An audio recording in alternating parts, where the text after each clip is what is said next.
Portal Majalengka. Setelah eksekusi korban ibu dan anak di Subang, para pembunuh diduga berbaur dengan warga di TKP. Para pelaku berbaur dengan warga yang saat itu mendatangi rumah korban karena ada penemuan mayat.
Sebelum lanjut, jangan lupa untuk like, follow, subscribe, dan share, karena berbagi itu indah.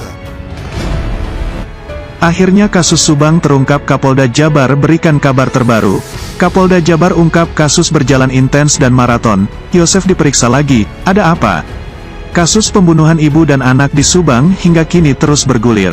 Lebih dari 6 bulan kasus Subang berlangsung, namun belum menemukan titik terang. Perlu diketahui kasus pembunuhan Subang menewaskan Tuti Suhartini, 55, dan Amalia Mustika Ratu, 23. Kasus ini pertama bergulir pada 18 Agustus 2021 silam. Lebih lanjut, Polda Jabar pun telah mengambil alih kasus ini dari Polres Subang.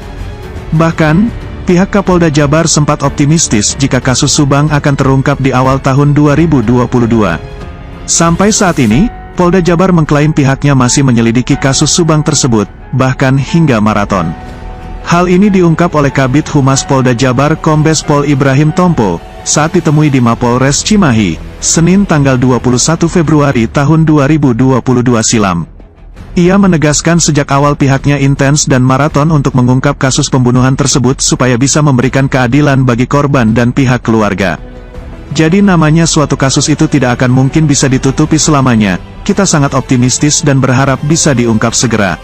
Intinya progres penyidikan berjalan intens, kita maraton dan betul-betul berusaha mengungkap kasus ini, ujarnya dikutip Tribun Tanda Hubung Bali.com dari tribunjabar.id pada Sabtu tanggal 25 Februari tahun 2022 dalam artikel berjudul Kasus Subang Pagi ini, polisi tegaskan kasus kejahatan tak bisa ditutupi selamanya, yakin terungkap. Dalam perkembangan kasus Subang tersebut, pihaknya sudah memeriksa 106 saksi yang berasal dari kalangan masyarakat maupun pihak keluarga korban.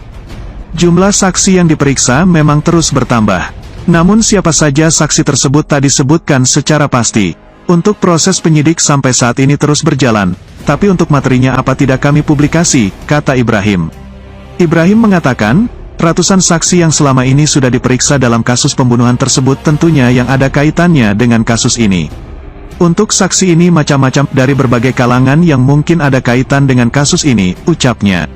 Sementara terkait hasil olah tempat kejadian perkara, TKP, alat bukti, dan petunjuk dalam kasus ini memang sudah ada, tetapi terkait hal tersebut belum bisa diekspos kepada publik karena masuk materi penyidikan.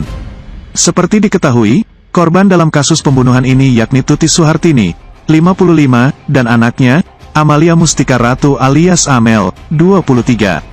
Mayat ibu dan anak tersebut ditemukan bersimbah darah dalam bagasi mobil yang parkir di halaman rumahnya, Dusun Ciseti, Desa Jalan Cagak, Kecamatan Jalan Cagak, Kabupaten Subang, pada tanggal 8 Agustus tahun 2021 lalu. Diam-diam Yosef diperiksa lagi. Dari tribunjabar.id pada Sabtu tanggal 25 Februari tahun 2022 dalam artikel berjudul Mimin Saksi Kunci Kasus Subang Lama Tak Terdengar. Bagaimana kondisinya saat ini? Polisi terus mencoba mengungkap kasus Subang.